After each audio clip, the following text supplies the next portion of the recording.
Welcome back mga kaaldab. Ito na naman po ang inyong lingkod, si Mr. Destiny.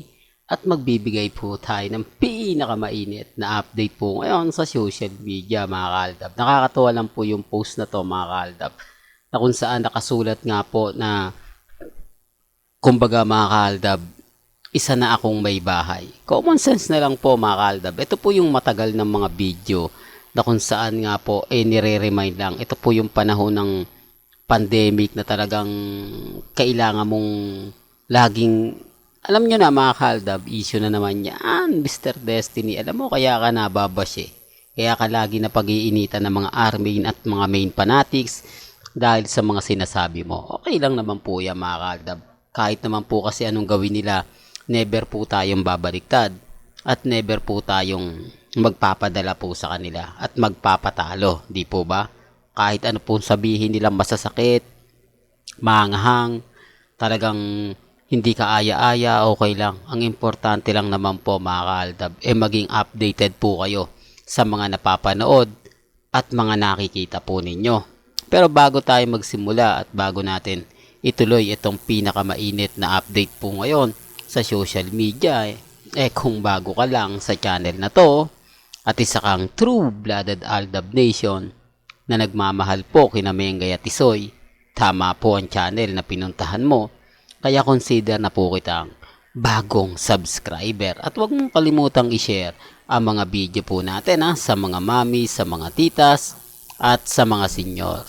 Gaya nga po ng ating laging pinapaliwanag, may mga issue po ngayon na kumakalat kay Mengay, na kung saan, yun nga po mga kaaldab, na sinasabing buntis si Mengay at yun nga po yung pinag-uusapan, lalong-lalo na nga po si Jella, na kung saan nga po mga kaaldab, talagang halata naman pong ginagamit lang si Mengay. Wala, same na same din po ito kay Rhea at Aide mga kaaldab. Pero gaya ng sinabi ko, depende na lang po ito sa mga tao magre-react at magko-komento. Ang importante lang naman kasi dito mga kaaldab, maging updated po kayo.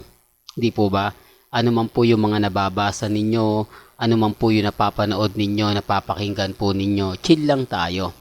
Di po ba? Normal lang naman po yung mga pinagkakalat nila. Sila lang naman po talaga yung bitter na bitter pagdating po sa Aldab Nation. Di po ba? Kahit ano po sabihin nila, okay lang yan. Po ba? Ang importante lang po, kumbaga kung ano yung paniniwala po ninyo, dun lang po tayo. Di po ba? At dito po sa pinaka-latest na magpakailanman na ipalalabas nga po sa Sabado. Grabe daw po ito, mga kaaldab, talagang intense na intense. At marami talagang nagsasabi kahit po si Direk Gina Alahar, sinabi niyang napakahusay at napakagaling ni Alden Richard sa pagganap sa puso't isipan. Dito mga kaaldab, nasasabak talaga ng gusto at masasabi natin di kalidad lahat ng ginagawang teleserye ni Alden, series ni Alden, di po ba talagang makikita mo yung husay. Talagang focus na focus nga po talaga siya pagdating sa trabaho. Di po ba? Yan naman po yung kainaman mga kaaldab na ipinapakita mo talagang ito yung point mga kaaldab na pagkatapos po daw po ng 2023 may malaking pagbabago. Sabi ko nga po sa inyo, pag nakakuha tayo ng mga update, ibibigay ko po sa inyo.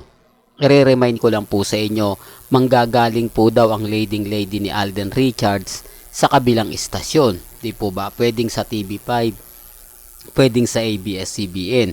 Kasi collaboration lang naman po yan. Po ba? At pumapayag naman po ang mga producer. Kasi marami nagko-komento sa atin, imposible o Mr. Destiny, hindi na po imposible kasi kapag nag-produce ka, kailangan mo talaga ng kasangga. Hindi na katulad nung mga panahon na wala pang pandemic, kaya mong gumawa ng mga pelikula. Ngayon talagang wala. Yung maraming nagsubok, maraming naglabas ng mga pelikula, pero wala hindi kumita, bagkus lugi pa di po ba? Yung akalain mo, Manila Film Festival, pumasok ka na nga. Yun ang pinakamaganda ron, yung pumasok ka sa Magic Sick pero hindi kayo kumita. Di po ba? Ine-expect mo na ibabalik lahat ng mga nagastos mo, ibabalik mo lahat ng mga kumbaga kung magkano yung puhunan, di po ba? Wala eh. Ibig sabihin lang talaga lugi, tapos sinamahan pa ng summer fest. Di po ba? Yun ang nakakalungkot doon mga kaaldab. Kaya hindi nila po pwedeng sabihin mga kaaldab na magsusolo na lang, hindi po. Kaya kita nyo yung kumpanya ni Alden nag-produce kasama po ang ABS-CBN tapos ang GMA Kapuso. Nag-join force po talaga sila para sa pelikula ni Alden Richards at ni Julia Montes. Ibig sabihin lang po mga kaaldab, talagang kailangan po nila noon. Kasi po pwede naman po ABS-CBN na lang, di po ba? Kukuha sila ng artista na sa tingin nila kikita. Hindi po.